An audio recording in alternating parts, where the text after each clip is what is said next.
dengan darah, dengan tanah, dengan warna kulit resah mendesak. Tersimpan tanya, menduga-duga, mereka telah lama didera siksa. Tuan-puan bersatulah, mengapa harus saling menganiaya? Sematkan damai, uang jauh lulai, angkat tinggi-tinggi lambaian tanah.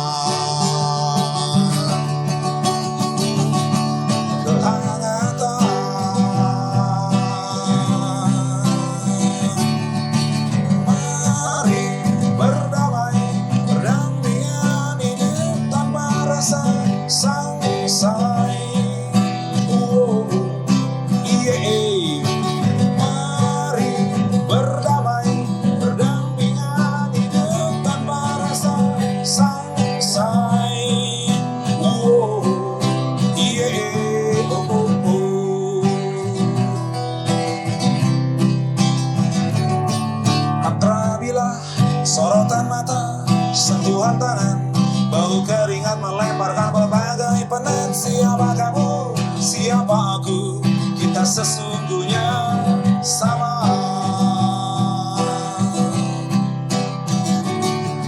Tuan-puan menyatulah, tak usah berbesar lubang luka. Beda itu kaya, sengketa jelas, itu tak dewasa.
Bismillahirrahmanirrahim. Assalamualaikum warahmatullahi wabarakatuh.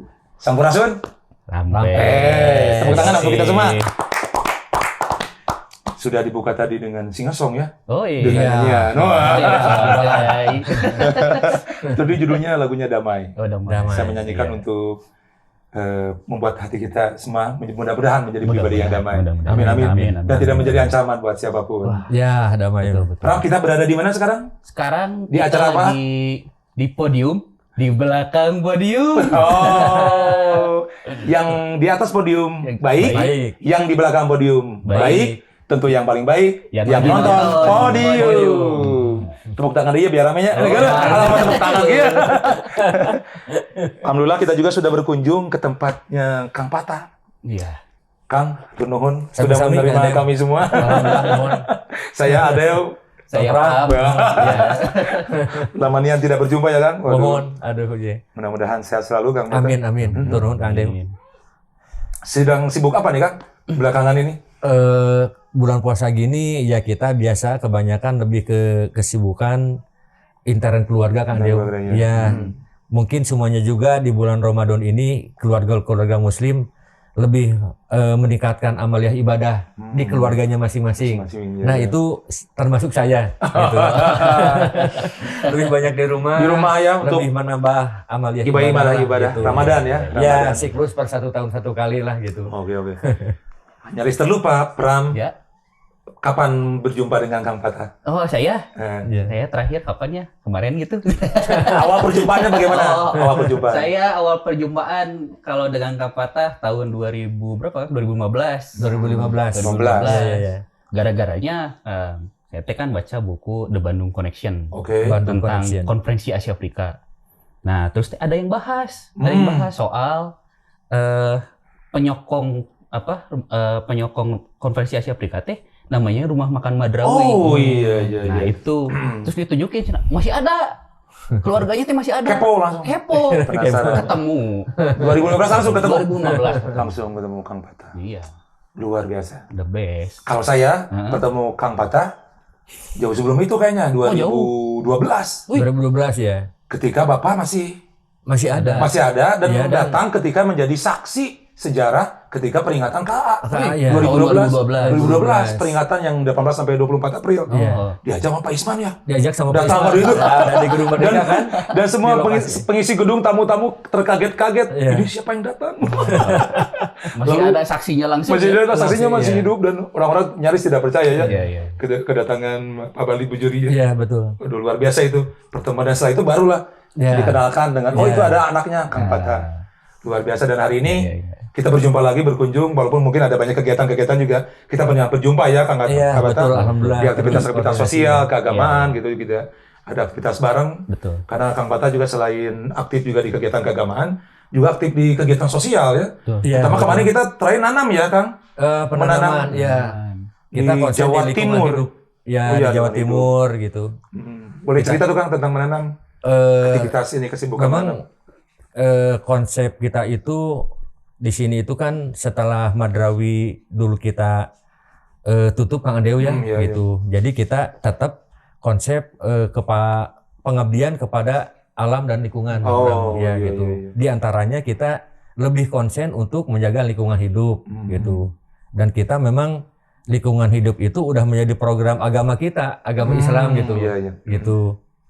Ya alhamdulillah dari beberapa komunitas juga kita kan akhirnya bisa bersama-sama ya menjaga bersinergi gitu. Iya. Ya, menjaga lingkungan hidup dalam konteks menanam pepohonan, terutama pohon-pohon pusaka gitu kan. Pohon pusaka ya. Pohon pusaka ya prioritas gitu. Di antaranya apa sih Kang pusaka itu?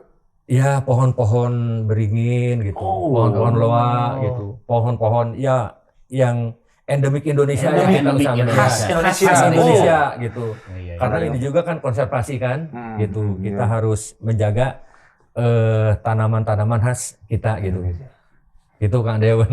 Tentu saja menanam ini menjadi salah satu upaya yang paling ampuh ya, mujarab untuk menjaga bumi, merawat bumi. Mudah-mudahan kita bisa senantiasa menanam pohon, apalagi menanam kebaikan. Nah, sip. Oke, Kang. Tadi kan si menanam pohon tuh ya. Kita tahu sendiri KA sendiri di peringatan ulang tahun itu kan menanam pohon di Tegalega, Taman Hutan Raya kan ya. Betul, bagian penting lah, bagian penting pohon ya si menanam pohon teh. Iya. Nah, saya pengen tahu nih tentang rumah makan Madrawinya. Oke, itu juga jangan dilupakan. Iya, kan si rumah makan Madrawi kan katanya jadi pemasok untuk Vendor. Jadi vendor untuk penyedia. Ya, Seperti istilah logika tanpa logistik. itu radikal. Bahaya tuh kasihan tamu-tamu dari si Afrika. Iya. Kukurubukan, salatri. Eta bahaya. Mulai yang pas kongresnya. Mang, kita tanya rumah makan Madrawi kumaha gitu Iya, ketika Kang Patah. KA 1955 teh. Iya. Jadi gini Kang Pram. Kalau secara pribadi gitu, kakek saya tuh Madrawi ya. Oh iya. Memang sebelumnya udah kenal dekat dengan Bung Karno Pram gitu. Karena kita sama-sama dari Jawa Timur gitu. Jadi ada kesamaan secara tradisi lah gitu. Jadi kakek saya dulu merantau ke Bandung, kebetulan berapa tahun kemudian Bung Karno merantau ke Bandung dalam rangka sekolah.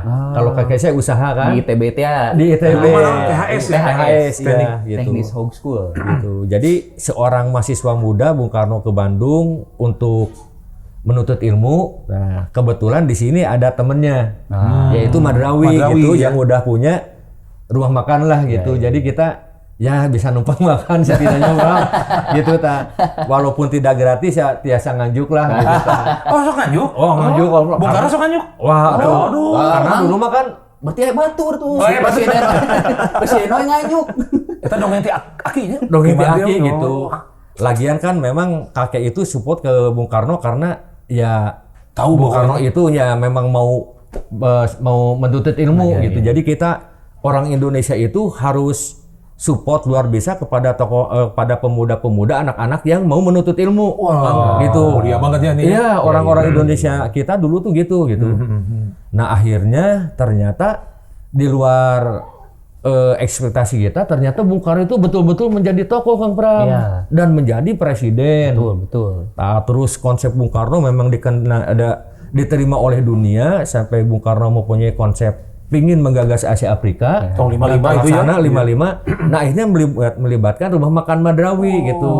Jadi memang karena sebelumnya udah kenal dari zaman mahasiswanya. Rasanya tesnya itu udah kerasa. Mucek barudak ayeuna mah ieu mah geus recommended lah. Akhirnya jadi gitu. Kan si recommended teh kenapa kan? Maksudnya standarnya teh juga kumaha gitu si Madrawi itu lebih ke arah restoran makanan kan? restoran. Oh, kalau sekarang mah restoran. Restoran. Jadi standarnya masakan Nusantara, Pram. Tidak hanya masakan Sunda, Madura, enggak. Ini rasanya nasional. Nasional ya, Nusantara. Iya, gitu. Jadi menarik. bisa Dinikmati, dikonsumsi oleh umum gitu. Jadi gua bukan melulu sate, soto Bukan gitu. Aduh, jadi ini Begitupun kebutuhan untuk tamu-tamu itu logistik itu kita lengkap. Ada yang dari mulai sendok, piring, lengkapnya Kangnya? Oh ya gitu. Mangkok semuanya kita karena memang biasa melayani pesanan-pesanan dari tamu-tamu Belanda Kang Pram. Belanda juga sudah dari zaman dari zaman Belanda ya? Iya gitu. Belanda kan kalau jamuan besar itu harus betul-betul lengkap dan steril gitu. Komo Belanda mah apiknya. Wah, the best ya. Harus terjaga. Iya. Biar enggak pisan. Aduh, mampir aku bukan makan nyari patuangannya. Langsung ke pengkernya. Iya. Ya, wah, ini keren pisan ya, keren pisan dan si Madrawi ini menjadi penyokong paling besar terhadap makanan terhadap KA 1955. Iya. Luar biasa. Oke, Kang.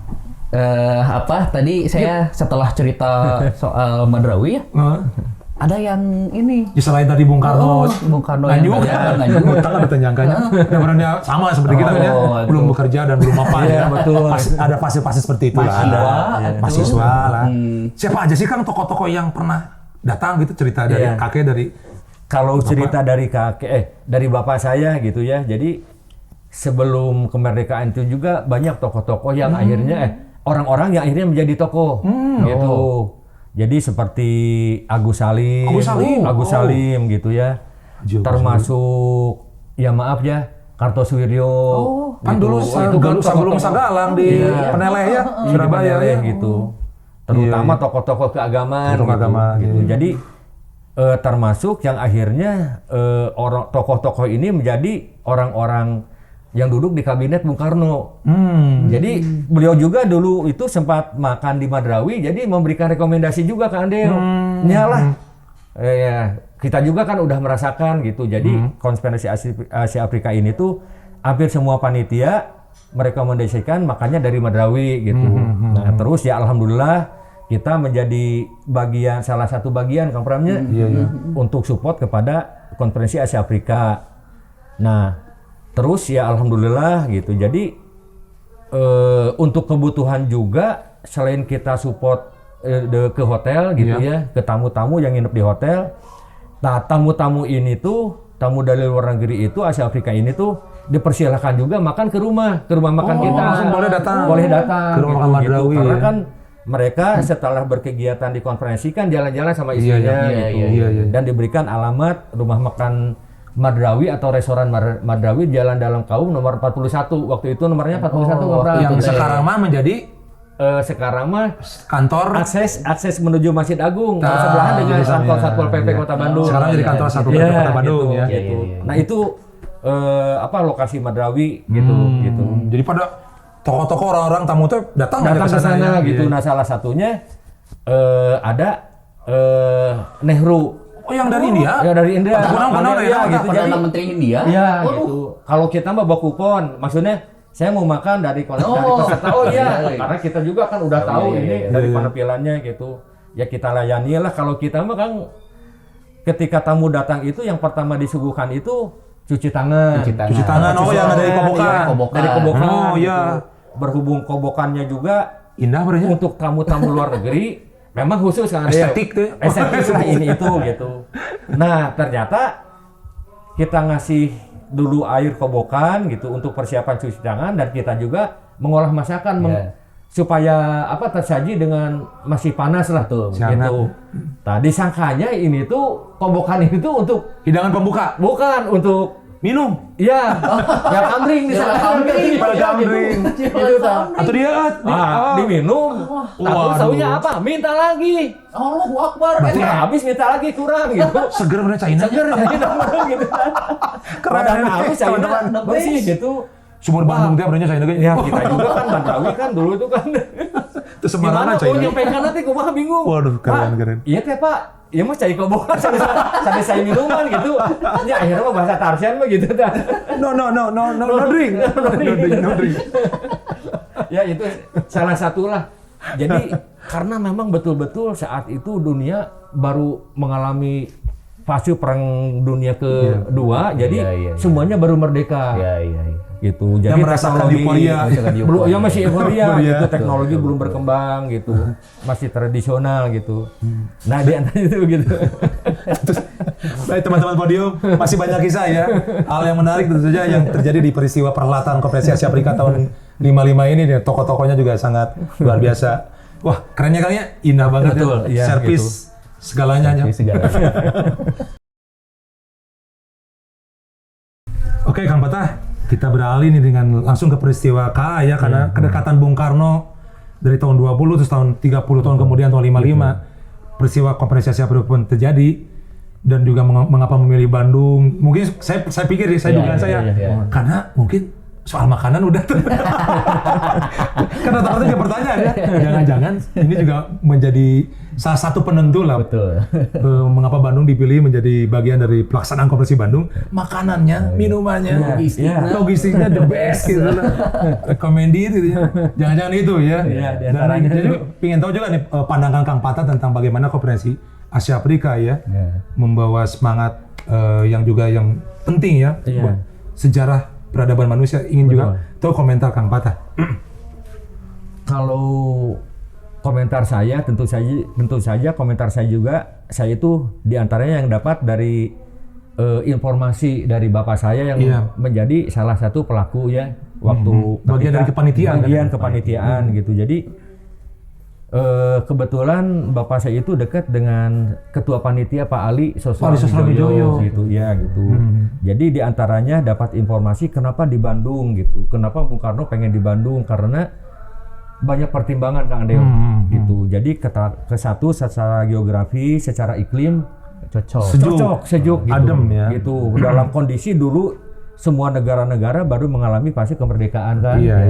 Jadi dari beberapa opsi itu kan diantaranya mau di Jakarta, mau di Bali ya, mau di Jogja, tapi Bung Karno tetap pengennya di Bandung. Pengen di Bandung. Kenapa? Karena menurut bapak saya itu Bandung itu kan dulu aja udah sama Belanda itu dijadikan sebagai kota pendidikan Kang Pram. Iya. Karena ya diantaranya faktor iklim mendukung, masyarakatnya juga mendukung. Dari etika, dari ya attitude-nya itu ke para pendatang itu ya gitu. Nah jadi harapan Bung Karno itu ketika tamu-tamu Konferensi Afrika datang ke Bandung itu, masyarakat Bandung juga dilibatkan menjadi penerima tamu dan ya memperlihatkan etika, keramah-tamahannya gitu. Nah itu gitu. Ada kasemah gitu. Nah itu yang karakter warga Bandung mah gitu ya. Nah gitu, bapak saya ceritanya gitu. Dan memang itu akhirnya ya menjadi satu kebanggaan lah bagi kita orang Bandung gitu ya, menjadi tempat konferensi internasional saat itu gitu. Nah gitu Kang Deo gitu. Mudah-mudahan juga masih relevan ya, semangat keterbukaan, Iya, keramah-tamahan, dan Bandung menjadi orang yang bisa menerima keberbedaan itu ya. Betul. Dan Bandung saya pikir semangatnya masih tetap oke, relevan. Teman-teman podium, jadi penasaran juga nih, Kang Patah, ingin tahu bagaimana perkembangan kota Bandung ya, ketika Bandung menjadi keren dan bersejarah tahun 55 sebagai kota Konferensi Asia Afrika ya, bahkan menjadi ibu kota Asia Afrika ya. Ibu kota Asia Afrika. Kang Patah tentu saja mengamati perkembangan Bandung dari masa ke masa 60-an, 70-an, 80-an. Iya. Mungkin bisa dari sudut pandang apapun lah. Iya. Ekonomi, mungkin sosial, budaya. Mangga Kang Patah. Iya. Nuhun Kang Dew. Iya. Saya itu lahir di Bandung tahun 1996 Kang Dew, di bulan Maret gitu. Jadi saya pendidikan saya semuanya dilaksanakan di Bandung Kang Pram. Dari SD, SMP, SMA, sempat juga kuliah. Terutama di dalam bersosial, saya itu banyak terlibat di aktivitas kekomunitasan lah, gitu, termasuk sosial, keagamaan atau kebudayaan gitu. Jadi memang Bandung itu inspiratif menurut saya, inspiratif gitu. Jadi harus menjadikan kita itu bisa memberikan ide-ide, entah itu misalnya berhubungan dengan pendidikan ya, dengan mode, dengan makanan, dengan pendidikan politik, dengan pendidikan kemanusiaan gitu, peradaban gitu. Termasuk seni juga ya? Termasuk seni gitu. Bandung itu barometer seni kan. Begitupun barometer perilaku, etika gitu. Oh gitu kan? Termasuk tadi makanya karena saya mengalami satu saran mengapa Bandung jadi ibu kota Asia Afrika ya? Betul, karena saya mengalami era 70 ya gitu. Era 80 dan sampai era sekarang tahun 2000 gitu ya. Walaupun gimana pun juga ya sunatullah Kang Dew ya, gimana pun juga Bandung akan kompleks dengan bertambahnya masyarakat kan, betul. Terus dengan teknologi yang begitu cepat gitu ya, ya kita juga masyarakat Bandung harusnya betul-betul mengikuti perkembangan zaman gitu. Kalau dulu itu kan perkembangan zaman itu dalam kurun waktu sekitar 10 tahun, Bung Karno bikin konferensi di Indonesia di Bandung kan, 10 tahun pas merdeka kan, sejak kemerdekaan. 55 10 tahun. Masih baru 10 tahun ya. Gitu. Nah, kita juga misalnya anak-anak adik-adik kita gitu ya, keluar sekolah, beres kuliah, ya harus ada target lah. 5 tahun itu saya harus berhasil, harus mengembangkan Bandung gitu. Gitu. Harus memberikan penataan sumbangsi gitu. Ya. Kontribusi di satu sisi lain ada juga penyimpangan pola masyarakat kan. Ada juga penyimpangan ya kan. Seiring dengan perkembangan itu ya. Apakah akan menangkap penyimpangan apa tuh? Iya, termasuk selain tawuran, ada seksualitas kan, termasuk kejahatan yang tidak terdetekkan, misalnya melalui teknologi gitu. Kita juga tetap harus mengimbangi kejahatan itu dengan kebaikan kan. Gitu. Ini menarik ya. Gitu. Betul Pram ya Kang Patah ya. Kita harus perkembangan Bandung memang tidak bisa dihindari. Keburukan juga tidak bisa dihindari, tapi kita bisa menutupinya dengan kebaikan gitu. Jos, luar biasa. Oke, teman podium, tadi setelah bercerita banyak, kita sebetutnya belum menggali lebih dalam ya. Kang Patah ini sebetulnya siapa sih tadi cerita luar biasa begitu nih. Kang Patah ini anaknya Fadli Bajuri tadi yang mengelola rumah makan Madrawi ya. Betul. Nah, Kang Adew ternyata tahun 1926 itu Fadli Bajuri itu ikut ke Jawa Timur untuk mendirikan NU Nahdlatul Ulama. Merinding ya. Makanya kemudian hari ini Kang Patah nih sebetulnya kegiatannya tadi yang bersama keluarga itu sebenarnya memimpin sebuah majelis kan. Keren. Majelis. Orang Bandung ya? Orang Bandung. Majelis namanya Cakrabuana Jatiraga. Yang rutinan beliau. Iya, rutinan tiap hari Kamis malam. Acaranya zikir dan salawatan. Gitu. Nah, sebagai seorang saksi sejarah nih, siapa Fadly Bajuri ini beliau baru meninggal tahun 2019 kemarin. kemarin ya. Tuh di usia 112 tahun. Usia yang panjang 112 ya. tahun. Dan ini usia yang panjang dan cukup panjang untuk menyaksikan perkembangan peradaban Indonesia. Iya. Nah, yang saya penasaran ada yang saya penasaran ya. Ada wejangan apa aja sih gitu kan? Nasihat dari seorang saksi sejarah gitu kepada anaknya gitu loh, yang menyaksikan sampai hari ini gitu kan. Ada prinsip yang selalu dinasihati gitu dari Bapak, dari Abah. Silakan Kang, boleh. Iya. Terima kasih Kang Pram, Kang Dew. Jadi saya ngobrol secara keseluruhan aja Kang Pram ya gitu. Jadi bahwa saya itu kan orang Indonesia, orang tua saya orang Indonesia tapi dari suku Madura, ibu bapak saya itu gitu. Jadi pemilik Paluru banyak di sini. Iya, dari tahun 1800-an Kang Pram merantau ke Bandung gitu. Dan di Bandung itu beliau itu sebetulnya belajar hidup. Belajar hidup. Membara tuh belajar hidup. Bukan mencari uang atau mencari jodoh atau memang pengen belajar hidup. Hanya untuk belajar hidup. Karena di Bandung itu Sunda ini tuh peradabannya udah tinggi gitu.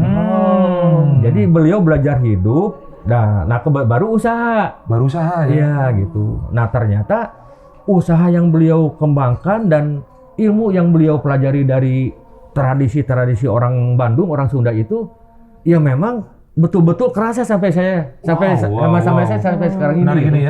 Iya betul gitu. Jadi saya itu gitu ya bisa hidup secara egaliter Kang Dew. Setara gitu. Bandung pisan gitu dengan agama lain ya, dengan komunitas lain atau dengan yang penghobi lain. Kita enak hidup, bisa hidup berbarengan gitu. Nah itu jadi kalau kembali ke Madrawi gitu ya, hasil hasil masakan olahan Madrawi ini tuh bisa dinikmati oleh semua kalangan. Mau Belanda, mau Asia, mau Afrika, mau orang-orang nggak mampu, mau priai, mau ningrat. Nah pelajaran Madrawi itu gitu. Dari bapak saya itu gitu ya, makanan di situ ya. Ya gitu. Jadi makanan itu ya untuk kehidupan gitu. Enggak boleh diakuisisi oleh wah ini makanan menak, nggak boleh. Karena ini kan anugerah kebaikan dari Allah gitu. Wah, dahsyat. Nah, ini bahasa bapak saya itu yang itu menjadikan semangat hidup saya untuk mengabarkan walaupun tidak ada Madrawi juga kita tetap akan mengembangkan kehidupan, mengabdikan kehidupan dalam hal silaturahmi, kebaikan, menjaga lingkungan hidup, nah gitu. Jadi tidak melulu mencari keuntungan material uang. Tidak, gitu. Karena kita itu dari mencari persaudaraan gitu. Ya betul gitu. Keren ini. Teman-teman podium nih luar biasa. Jadi kedatangan Kang Pata leluhurnya mungkin ya. Leluhur ke ya. sini itu memang untuk mencari penghidupan. Iya. Bukan untuk mencari keuntungan material melulu, tapi untuk mencari penghidupan dan untuk belajar hidup di Kota Bandung yang konon memiliki kebudayaan yang luhur ya. Yang luhur, betul. Luar biasa ini. Baik teman-teman podium, kita sudah hampir di penghujung acara. Nah ini saya pengen ke Kang Patah, pengen tahu ada pesan-pesan apa Kang untuk generasi muda saat ini? Milenial generasi Z. Teman-teman XYZ, Alpha dan Beta, nah nukar itu lah. Anak pramanya, anak saya. Anak-anak saya. Amin. Emang geus boga. Pram, bisa apa didoakeun. Nah kan ada pesan-pesan nggak dari perjuangan yang tadi kita ceritakan, Kakang ceritakan banyak itu untuk teman-teman anak-anak muda yang sekarang gitu, generasi yang pelanjut sejarah negeri ini ya akan menjadi seorang pemimpin atau pelanjut bangsa inilah gitu. Mohon Pak. Kalau pesan dari saya gitu ya, kepada konteks tema pembicaraan hari ini kan semangat konferensi Asia Afrika ya gitu. Kita kembali lagi gitu. Khusus untuk generasi sekarang atau generasi penerus negara kita, bangsa kita, benar kata Bung Karno, jangan sekali-kali meninggalkan sejarah jas merah gitu ya. Kenapa gitu? Kalau dulu Bung Karno berjejaring dengan teknologi seadanya kan? Oh iya. Belum ada hubungan, belum ada Twitter, ada Facebook. Bisa mengumpulkan kebaikan Asia Afrika dalam satu tempat. Kalau sekarang kan media sosial kan, lebih canggih ya, follower kan. Nah, jadi media sosial itu perkembangan teknologi sekarang itu harus disikapi secara positif. Kalau Bung Karno dulu menggabungkan Asia Afrika untuk kemerdekaan. Nah, anak-anak muda sekarang harus bisa memanfaatkan teknologi jejaring sosial untuk hal kebaikan dalam kehidupan. Silahkan sesuaikan dengan kemampuan Anda. Minatnya Mau masing-masing. agama, Masing-masing. mau Minatnya. kebudayaan, mau hukum, silahkan gitu. Sesuai dengan bidangnya. Iya, Yang gitu. dikaji, yang digelutinya selama ini ya. Nah, gitu Wow, gitu. wow, Jangan wow, terlena dengan media sosial atau dengan teknologi yang cepat ini gitu. Harus betul bisa-bisa memanfaatkan perkembangan teknologi dan perkembangan dan sejarah kita. Sejarah Bandung gitu. Iya. Ini salah satu kekuatan atau akar kekuatan untuk hidup selanjutnya. Mantap, Wah, luar keren, biasa. keren. Mudah-mudahan kita bisa menyimak dan melaksanakannya Melaksanakannya. sesuai dengan kapasitas kita masing-masing. Oke teman-teman, podium kita sudah di penghujung. Sekali lagi kami ucapkan terima kasih kepada Kang Fatah. Sama-sama, Kang Deo. Berkah barokah, ilmunya juga berkah barokah. Amin. Menjadi Amin, sumber amin. inspirasi Ya. buat kita semua. Dan saya Ade Hapsa sebagai penanggap 1. Saya Pram sebagai penanggap 2. Ika kata Bung Karno, Jas merah. merah. Jangan sekali-kali meninggalkan sejarah. sejarah.